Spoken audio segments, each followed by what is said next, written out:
guys, we're back again for another episode of Real Talk Houston with Carlotta B. Thanks so much for joining us today. Today, we have a very special guest in the building with us to come join us on the red sofa. We have singer, entertainment extraordinaire, CEO of Simply Flawless Cosmetics and stupendous makeup artist, Brandi Holmes is in the building, you guys. That intro makes me sound so big. I love it. And you're magnificent. You're all of that and more, Brandi. So, Boss Fam, we are very excited to have Brandi here with us today. First, I wanted to say that we're so happy about the George Floyd verdict. It is in. Yeah. So how do you feel about that, Brandi? I'm relieved. Relieved, yeah, right? because I was really following it. I was very invested. It was an emotional roller coaster. It was. So to hear that today, I literally screamed in the living room and just like shouted like, thank you, God. Because it just seems like maybe a little bit of change is coming, Yes, which we bit need. by bit. Yeah, and hopefully it, lets the other police officers who have that same mindset know we're not taking it no more. You can't do this anymore. So, Exactly. Yeah, I was excited. I'm happy about that. Maybe now his family can have just a little bit of peace knowing that justice has been served at least by that one verdict. Right. So right. we can move forward with hope. Yeah, absolutely. So Brandi, you are an amazing singer. You have a gifted voice. Thank you. First time I heard your voice, I got chills and I said, she's just magnificent. She's a marvelous singer. When did you know that you had that voice? 5 years old, At oddly 5, enough. early. Yeah, so I'm a preacher's kid. So, they push you out there early. Yes, they do. And I had my first solo in church at 5 years old. I sang a song called I Am a Promise. Oh, nice. And from there, it was just like, okay, I guess God gave me something. Exactly. Yeah. Wow. But were you in your room? No, I was on the pulpit. I was in church on the stage saying during offering. Yes. Oh my gosh. Yeah. 5 years old. Yeah, 5. That's great. I was about the same age. I sang in the choir as well growing up. Okay. And my parents are like, you're going to sing in the choir, you're going to be involved in Sunday school, you're going to do the speeches, you're going to vacation Bible school, you're doing all of that. Yep. And I'm like, yes, Mommy, yes, right. Father. That's all you could say was and yes. it was great. Yeah. It was great. I still sing to this that day, good but foundation. not Okay. like you. No, we're going to have to get you on the stage. I'm a shower singer. So when you're singing, what tactics do you use to help you be at your best on stage? And how do you engage the audience when you're performing?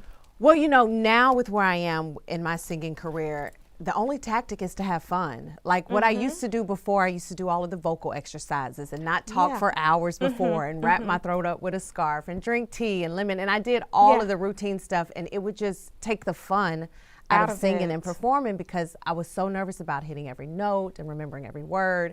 And when I came back into singing, because I left for a minute, it's just like, you know what? This is my place to have peace. It's my place to heal. I'm just going to have fun. So I don't really put the pressure on myself. And when I'm up there, I engage with people how I want to be engaged with. Real, these are real everyday people. I'm a real everyday person. Exactly. So I talk about real issues. I sing songs that I know either have a message in them or, that people love, like your favorites, your old school favorites. Exactly. That's wonderful. And every time I've seen you perform, the audience is just totally in the zone, and they're just loving every minute of it. Yeah. So was I. So I can relate. I can relate. So you didn't really have to pursue a career in entertainment because it was already in you at a young age. Right. Right. So did you get to a point where you said, okay, I think I want to get on stage in different venues, or when you were an adult, did you also perform at church, or do you do both? Well, I grew up singing in church. That was the whole right. thing. I was the church singer. My mom's also a singer. So that was my foundation and my roots. Now at 19 was the first time that I was like, okay, I'm gonna venture out into this quote unquote secular world, like they used to call it. Right. That was what I'm getting at. Right. So I auditioned for American Idol, and I ended up making it to like the top 100. I got voted off right before it goes down to the final 12 of like the show. Okay. And then after that, I kind of was like, oh, I'm gonna keep trying this competition thing. So I did. Wait, that was at age 19? That was 19. American Idol? Yeah. So That's it was a while ago. That's the one thing I did not know that. Now that was season 2. That was Ruben Studder's season when he won. Amazing. So I was on with that season. And then I did it again at 28. So that was a big gap. But in between there, I did a show called Give Me the Mic. I did Live in Hollywood. I did Apollo, like all those different types of things. Yeah, just trying to. And then I was just like, this isn't working for me. So at 26 is when makeup really like came into play and took over. I kind of hung up trying to be a professional singer, and I just sung around Houston, Sky Bar, Sambuca's, Red Cat Jazz Cafe, all of the kind of live music spots, Sullivan's. So, yeah, I started that. So you know you're going to make me, and I'm sure a lot of the audience members, a lot of my boss fam, they're going to go back to that season where Ruben was there and watch. Okay. Because I missed it, and I know that's what I'll be doing tonight when I get home. I'm going back to watch because I missed that. Yeah. And I was watching, I remember I think toward the end when Ruben was, it was toward the end of that season. It's kind of when I tuned in. So I might have missed you. And you would only see, I think the only time they kind of showed me, I was like practicing in the bathroom at one point and then like talking to some friends or whatever. But that was really it because I didn't get to the final part. But it was a great experience. Right. Yeah. Do you remember the song that you sang? What did I sing then? You remember the audition song? I do not remember the audition song was Whitney Houston. The one about the kids. I can't remember.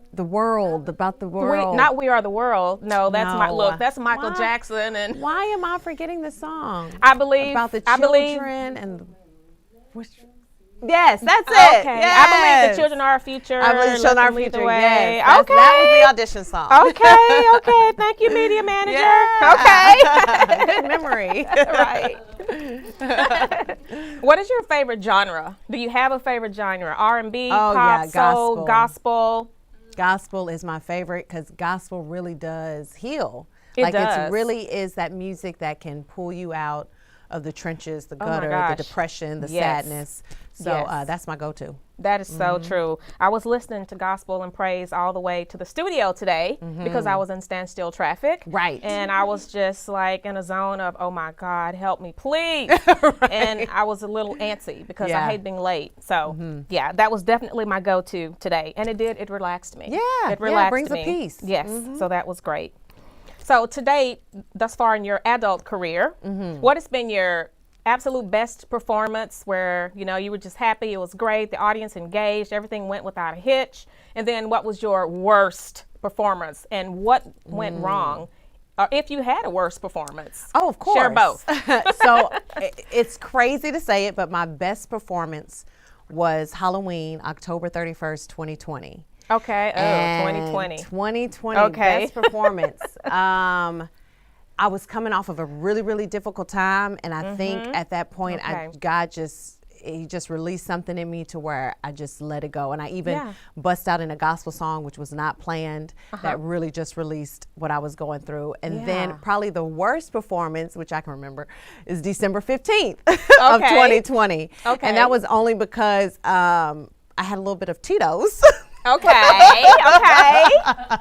And so I got a little loose with my lips. Okay. My Tito's. Yeah. It's okay though. Right. I'm sure you might have felt better after. I did. So that's good. That's okay. So that's not really a bad performance at all. That was almost a healing performance in a way. It really was. If you look at it from that perspective. Right. That's how we're gonna look at it. Okay. There you go.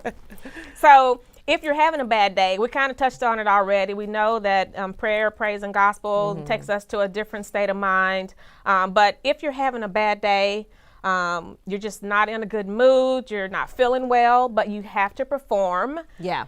What else do you do to kind of relax yourself and get your mind in a state where you can perform without a hitch? I mean, gospel is my go-to. That's just I have discovered since 2020, which was a horrible year for most, that is my place to go to, because that's all I did during 2020 to get, through the pandemic, and we're still in the pandemic, but to overcome some of those fears. Yeah. And then I really like social media, which is weird. Like, if I'm down or something's going on, I like to engage, like go live or something with social media, because your followers really will like uplift you and put you in like better spirits. So that's true. That's another way. That's true. That's good. For the longest time, I had an issue with social media at all. Really? I didn't like it. I know. No platforms, none of them. Yeah. I just didn't like them at all. Right. No, it has its negative and I said, side. okay, I need to get with the program and get more active and get engaged. And so if you work I'm out here a little bit. Yeah, it worked for you. If you work it right, it'll work for you. If you work it right, it'll work for you. Yeah. You're so right. Stage presence. After you've performed, do you go back and say, let me go critique myself, or let me go see what I did that I could have done better, or let me just go see how I'm looking in general? Do you go back and watch your shows and critique yourself? Oh, yeah, absolutely. Like the football players watch film, right? After the game. Yeah, So you got to, because you got to see where you can do better, or improvement areas. Those pants weren't it for on stage, or you know what I'm saying? You got to. That angle wasn't working for me. Right. Yeah, I do the same thing. Because no one's perfect, right? No. There's always room for improvement. Absolutely. So that's good. So you have a really great band. Thank I don't know you. if they've been with you for years, or how do you create or find the perfect band? How long have they been with you? Are they new? Have they been with you forever? Or what is your audition process? And how do you find the perfect band members? Yeah, I mean, it's gel tough. with you? I know, and that's the part, the gelling.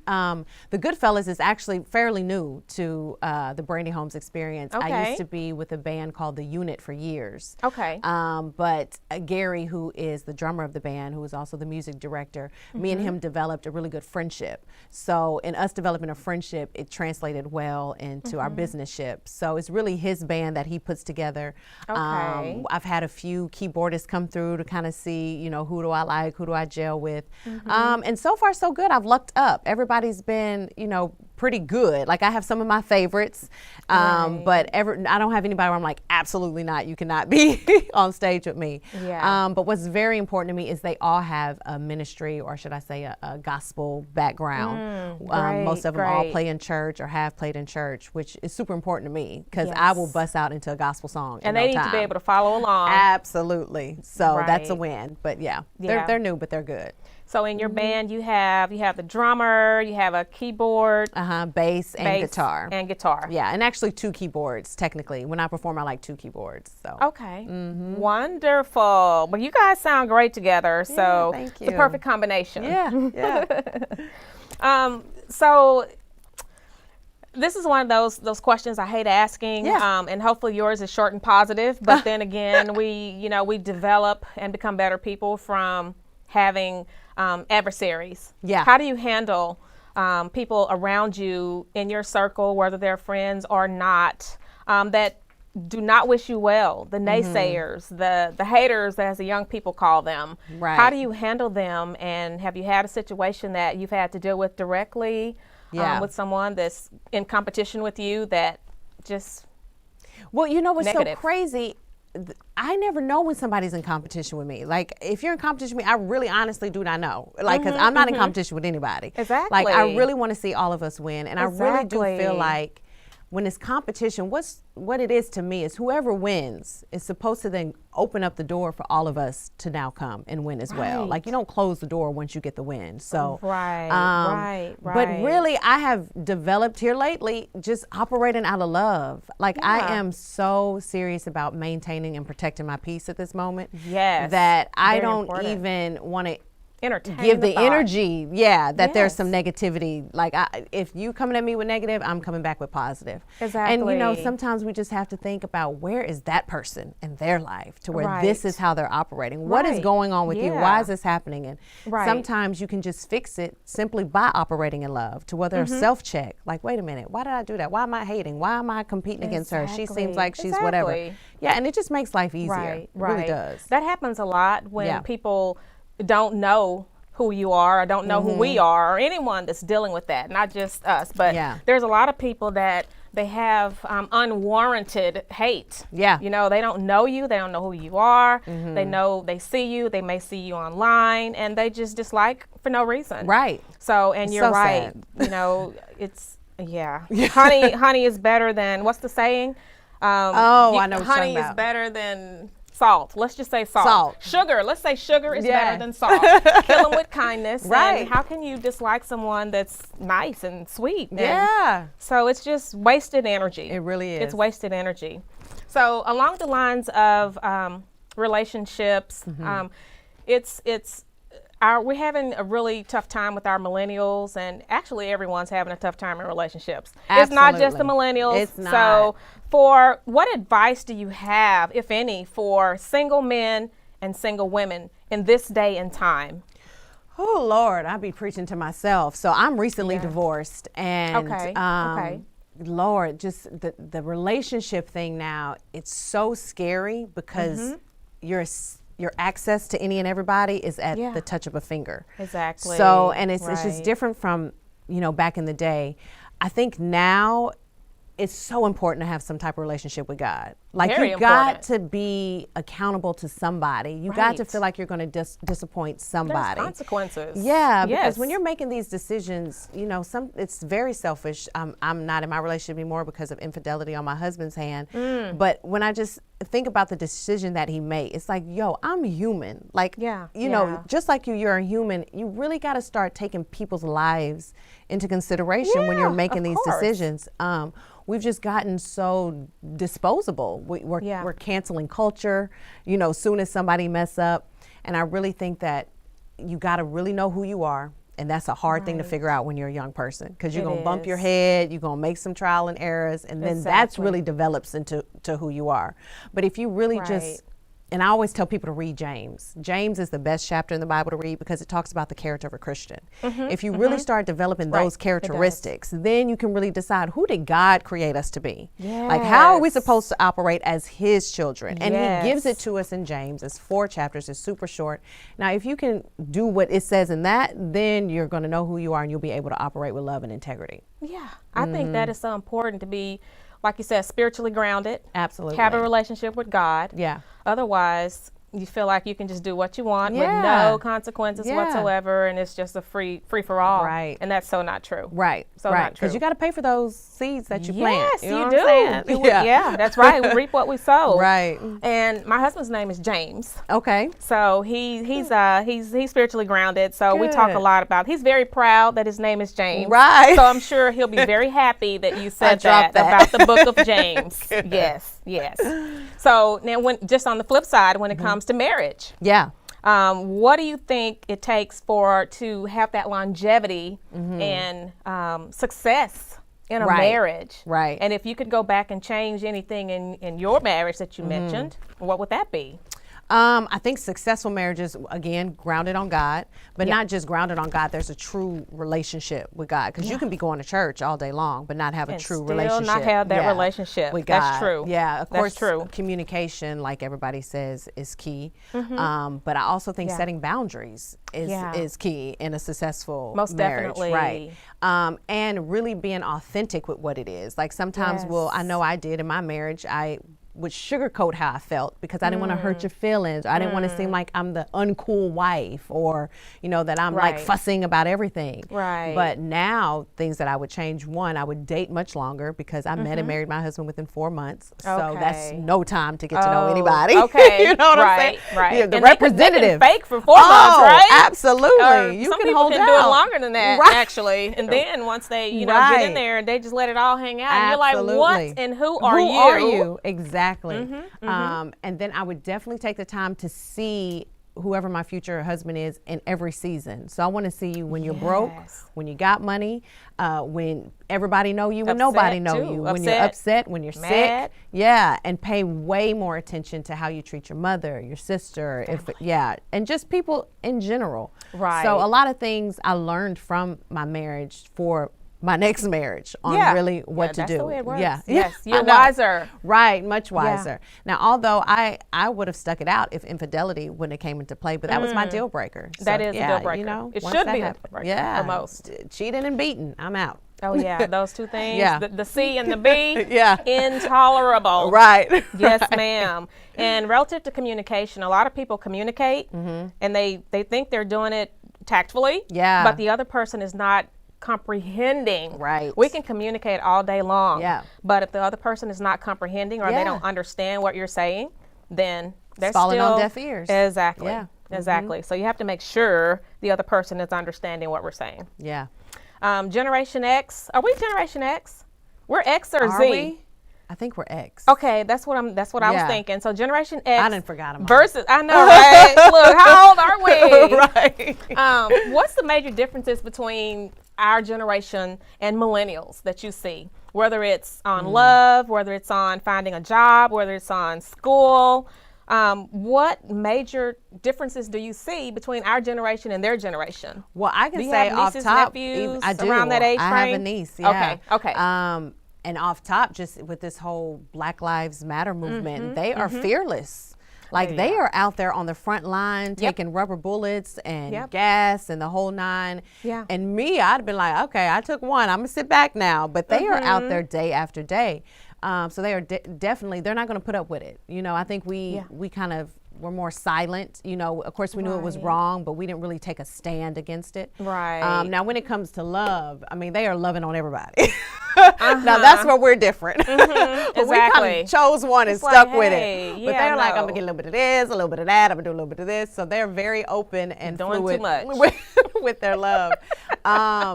Now on the job thing, it's another thing they're different on because social media has come into play and everybody wants to be, you know, Instagram famous and YouTube famous. So they don't think they got to go to college or they don't think they got to work hard. Or get a 9-to-5, a right. job. They're like, I'm going to make this video and I'm going to go viral and all of a sudden I'm going to have. True. Yeah, and there's only a small percentage of people that's going to do that. Compared to us, I was working at 13. Like I was out going and getting it and never stopped working since 13. Yeah. So they do have a different mindset, but where they have us beat is they are fearless. This is true. They're definitely fearless. Yeah. They're out there. But the area that I don't want them to be fearless in is when they get pulled over by a police officer. We don't want them to be, just kind of do what they say. Exactly. And if it's something out of the norm or something that's wrong, fight it later. Get an attorney, Absolutely. fight it later. Do not give them any reason at all to do anything to you. Because all they need is a reason. And sometimes they don't even need a reason. Right. They just do what they want to do anyway. Right. So we have to be very, very, very careful. For sure. So speaking of music, let's go back a little bit to music. Okay. Old school jams, new school jams. The lyrics. Major difference in the lyrics, right? Huge. These days they're saying any and everything. Some of it is degrading.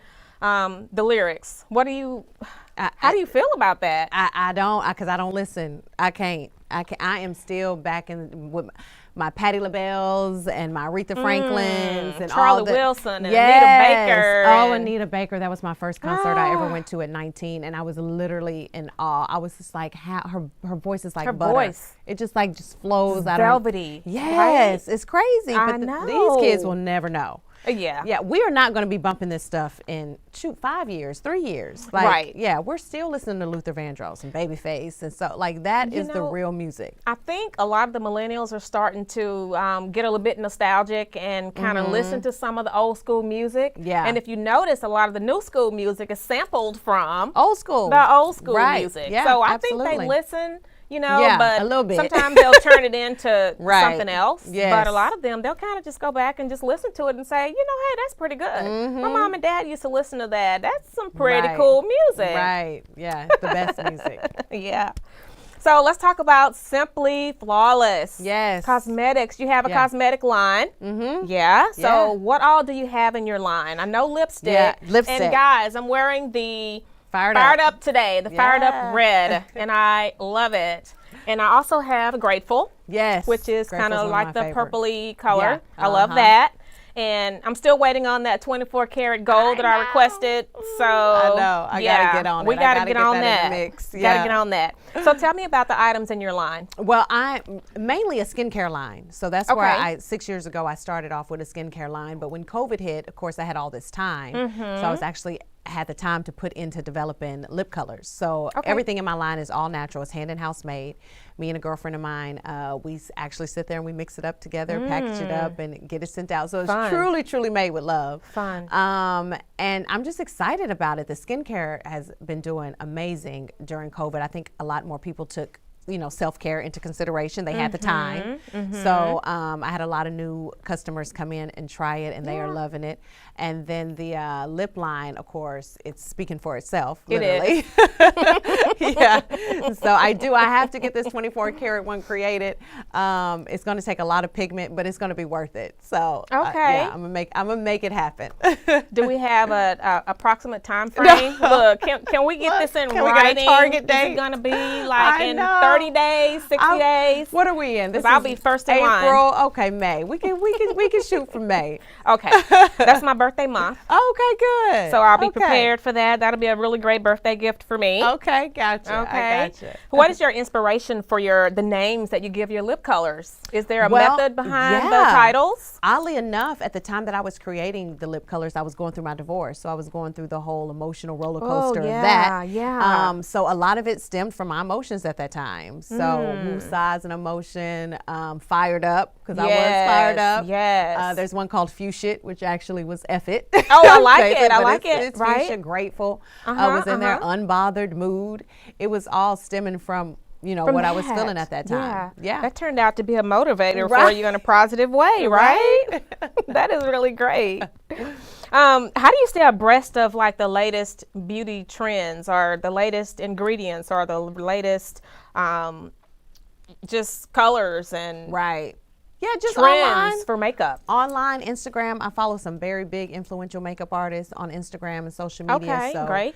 And magazines, who's ever kind of setting the trends. Runway is a great spot to figure out what the trends are. But what's crazy is the trend on the runway is different from the streetwear. We want to be a little bit more bolder with our makeup.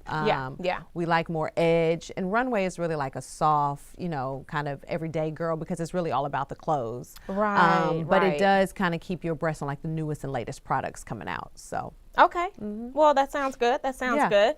I know you do a lot of faces. Makeup artist. You do a lot of faces. Right. Anyone that we would know? Do you have any several. Any big names you care to mention? My favorite one is Nene Leakes. Oh, cool. She Nene is the so cool. Coolest. Shantae Moore. Okay. Absolutely love her. I've done Kelly Rowland at one point. That was back in the Gap, and I was like, okay, I done made it, y'all. I did Kelly Rowland. I made arrived. Robin Givens was one of my favorites. She's super sweet, great heart. There's a lot of people. Cheryl Swoops here in Houston, so local WNBA WNBA player. But there's a few. But Nene and Robin and Shantae Moore, they're beautiful, sweet women. So they've been my favorite. But Cynthia, I've done Cynthia and Givens. Kenya. So I've done a few of the housewives. Yeah. That is so cool. Yeah. So cool. That's great. Have you encountered a client that wasn't happy and the face looked great, right? But they were not happy with it. And if so, how did you handle that? Yes. And it was early in my career, and it was a bride. Oh, but wow. I was hired for her through a friend of hers who was my regular client. Okay. And so when I got to her and was doing her makeup, she said she wanted something really natural. And I was like, okay, cool. So I gave her what is a natural makeup look. Because people got to remember how it photographs is going to be different from what you see in person, especially on your wedding day. It's always going to photograph a little bit more faded out when you're with professional cameras. So you got to be a little bit heavy, but even though it wasn't heavy at all. And then she saw it and she just immediately started crying, and she was like, I don't know who I am, and this is too much. And And I was like, okay, it's no problem. It's not a tattoo. Dramatic. Right. I was like, we can tone down whatever you want to tone down. But she had to walk away and pull herself together over this, and I'm just like, it's makeup. We can make it how you want it to be. Right. Now, when I say she wanted barely nothing, she wanted the bare minimum. Natural. Yeah, almost. No lashes, no foundation, no contour, literally mascara and almost a clear gloss. Oh, and I was just like, okay. So I never, caught up with how it went. Then I had another client who wanted natural, and I gave her natural. This time I'm like, okay, I have learned when they say I don't wear makeup, I want super natural. But I explained to her, when you take your photos, it's going to look even less than what you're seeing in person. She was like, that's fine. My husband or future husband, you know, never really seen her in makeup and don't really know if he likes makeup. And I said, okay, cool. And then she called me back 3 weeks later. It's like, I wish I would have listened to you because I look like I have nothing on. I can never redo this day. And I was like, I was trying to tell you, you got to trust your makeup artist. Exactly. Because you guys, you're the professional. Right. Yeah. And we know what it's going to photograph like. And a lot of times when people are showing us a picture, we're like, okay, I know what I need to do to achieve that in a photo. Right. So that's where our mind goes. Right. Yeah. Exactly. Wow. Well, I think it's probably the smart thing to do, which is what I do. If I want to have something like that done, I always have a photo. Yeah. When they say, what do you like? And I'll say, I want something like this. Yeah. So that helps a lot. Right. And that way they can't say, well, that's not what I wanted. Right. You gave them what they wanted. Right. So you can't say it's not what you wanted. Right.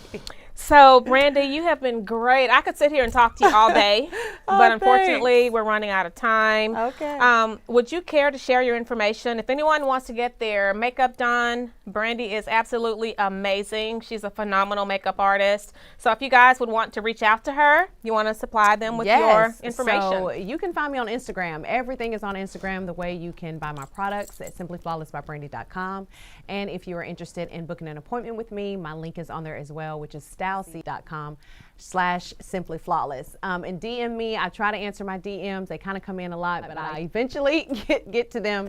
DM me or email me at simplyflawlessbybrandi@gmail.com, and I will be more than happy to take care of your face. Yes. You guys reach out to Brandi.